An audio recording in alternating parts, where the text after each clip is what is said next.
네, 고환암은 다소 생소한 암일 수도 있습니다. 실제로 고환암은 전체 암 중에서 약 1% 정도의 그런 발병률을 보이고 있는데, 이런 고환암은 이제 15세에서 30세 비교적 젊은 남성에서는 발병률이 가장 높은 암 중에 하나입니다. 이런 고환암은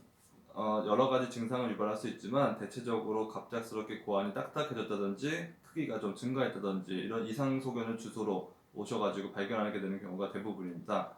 이런 고환암은 그 조직 검사를 통해서 최종적으로 확진을 하게 되고, 치료도 역시 조직 검사를 위한 수술적인 치료를 같이 하게 되는데, 고환암이 생기는 원인은 주로 그 선천적인 원인과 후천적인 원인으로 구분을 하고 있습니다. 선천적인 원인 중에서 가장 흔한 고환암의 발병 유발 원인으로는 잠복 고환이라고 해서 소화 때 고환이 음낭까지 내려오지 못하고 복부라든지 그 중간 부위에 머물러 있게 되는 경우를 말하는데, 이러한 잠복 고환이 있는 경우에서는 정상인에 비해서 고환암의 발병 확률이 약 한 40배 정도 높았다고 볼 수가 있습니다. 물론 잠복 고환은 조기에 수술을 하게 되면 음낭 내에서 정상적으로 성장을 하게 되는데, 그렇다고 하더라도 고환암의 발병 확률을 낮출 수는 없기 때문에 추후에 이런 그 잠복관이 있었던 환자들에게서는 사춘기 이후에 꼭 고환 촉지를 통해서 고환의 이상 증상이 생기는지를 꼭 확인하도록 권고를 하고 있습니다. 그 밖에 후천적인 원인으로는 명확하게 밝혀진 원인은 아직까지는 없지만,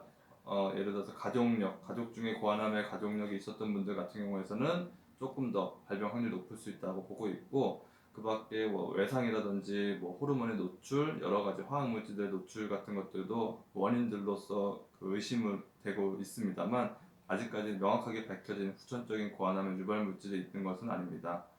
뭐 재미있는 일로 이제 과거에 자전거 선수 중에 랜스 암스트롱이라는 사람이 고환암으로 치료를 받은 적이 있어서 유명해졌었는데,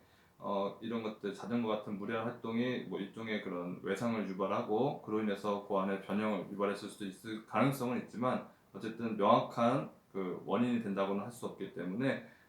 그런 운동 같은 것들을 자제하거나 피하실 필요는 없습니다. 그냥 재미있는 일화라서 한번 설명을 드렸고요. 여튼 고환암의 치료는 1차적으로 고환암이 의심되는 경우에는 초음파로서 진단을 하게 되고, 초음파상에서 명확하게 고환암이 의심이 된다 하는 경우에는 수술적인 치료로서 고환암을 제거를 하고, 그 다음에 조직 검사를 통해서 그 정확한 확진을 내리고 있습니다. 이러한 진단을 통해서 고환암이 확진이 됐을 경우에는 그 항암 화학 치료 같은 것도 병행하는 경우도 꽤 많이 있는데, 고환암 같은 경우에는 그나마 암 중에서 가장 그런 완치율이 높고 치료 효과가 꽤 좋은 편에 속하기 때문에 조기에 발견하는 것이 가장 중요하다고 할 수 있습니다.